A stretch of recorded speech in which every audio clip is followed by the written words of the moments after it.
Hi, this is Carol from Owl's Nest Quilters, and we're cutting it up with Carol. Today we are going to look at the direct cut function and what it can and can't do and what I will make it do. So we are going to go ahead and load up a sheet of paper, and you can do the same thing with fabric as you can with the paper. When you're doing the direct cut normally, you want a design that has a very distinctive outline. So if you have an object that is clearly outlined in black, you're going to get the best result. This is purposefully not going to work so that I can show you how to get it to work. So when we do the direct cut, we want to do the scan and this direct cut. That means that I can sort of bypass all that stuff that we do inside our machines with the scan to cut data, and we can just directly cut it. But with this one we're going to do a little bit more because it doesn't work. So I will show you. So when you are scanning to the direct cut, it is going to give you a picture of what it thinks you want.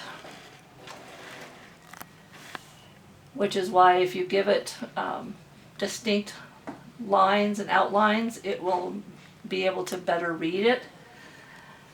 So it tried to give me what it wanted.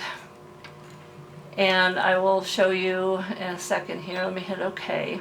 So this is what it thinks I want, which is not at all what I want. So it is picking up in the background all of that, all of the scoring of previous cuts. So I can get rid of that by just doing the crop and doing a preview of that. And that at least cuts out all that other stuff, all that nonsense. But you can see that it's still everything that it is thinking I want is really not so much what I want.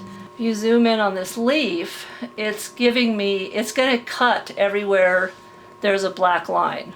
So in the end, I'm going to have a leaf that is 1, 2, 3, 4, 5, 6 different parts, which is not at all what I want.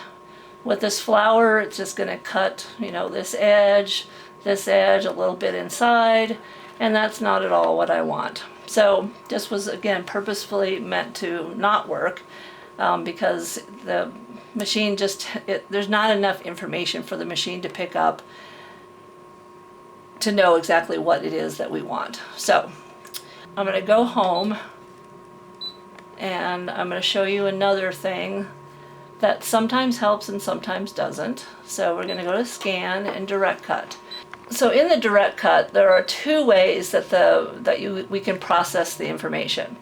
So once you go into direct cut, you want to go into the wrench. And in the wrench, it tells you the scan area. So I have a 12 by 12 mat. You can also do the 12 by 24. But then this recognition mode. So the first time that we did it, which was mildly successful, was in the black and white mode, which means it'll pick up whatever is black, it reads as black. And this one is the color mode. So if one of the modes doesn't work, or it's just good to try both of them and see which scan works better for you, or if you're going to have to do what I'm going to go through next in this video. So I'm going to try the color and see what happens. So I'm going to hit OK, and then I'm going to hit start. Now you can see that it didn't pick up all the scoring that the black and white did, but I'm still going to go ahead and frame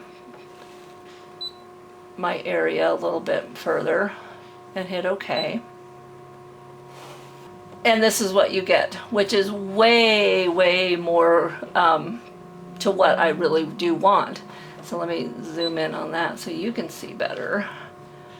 So you can see that it actually did take some of my flowers and give me an outline.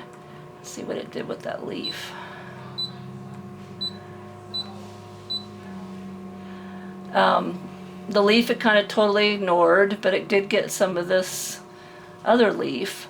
So it does pick up things that the black and white mode doesn't, and then the black and white mode will pick up things that the color one doesn't. So just try both ways to see which one gives you what you want. In this case though, purposefully, I knew that neither of them were going to work. So we're going to go back home and we're going to delete that. And we are going to try to trick it into giving me what I want. So what I want to do is take some clear acetate, and this is the same thing as the template plastic that we use to do templates in our quilting. You can also use clear vinyl. I had, because I demoted some of my mats, the plastic that protects our mats is also really good. And so, you know, use what you have available to you, or anything you can that's see-through. So I'm just kind of creating this little window, and I'm going to take my Sharpie and I'm going to tell it what I want. So I'm going to draw right on the outline of what I want of this flower. I want to show you guys what this leaf will do.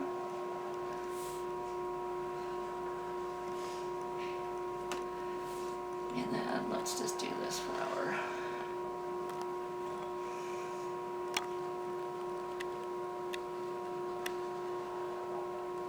Okay, let's just do those three objects. So now I'm going to pull this back, and I'm going to remove my paper.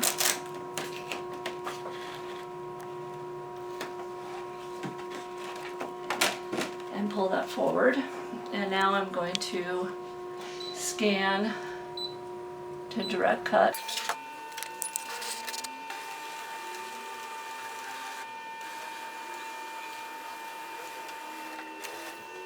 And I'm in the color mode, and you can tell that because it has the color blocks there. And I did the color mode because it won't pick up all the scoring. So that did pretty well. I'm going to go ahead and crop that and hit OK.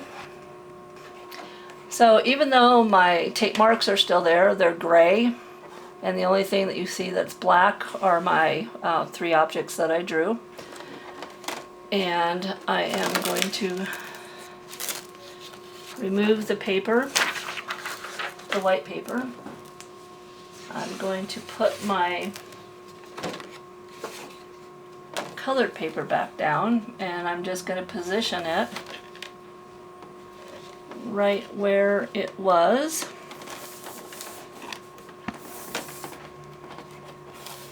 And make sure that it's stable in there. And when I know that that is where I want it to go, and I'm just putting these pieces of tape on the corner just to make sure it's secure. I don't want to cut my acetate, so I'm going to take that off once I have my paper in the position that needs to be. And I'm going to say OK. So here is where I can either add a frame. So if there's a word or something that I want to add a frame around, I can do that. And there's various different frames in that, but that's not what I want.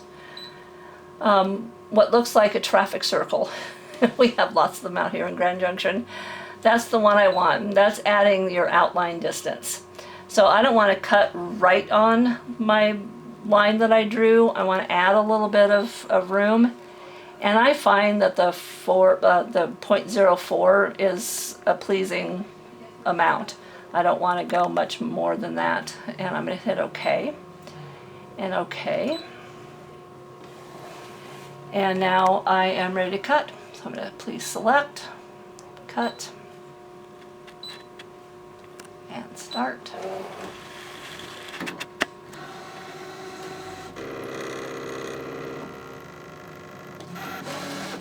I do have my auto blade or my standard blade in to cut the paper.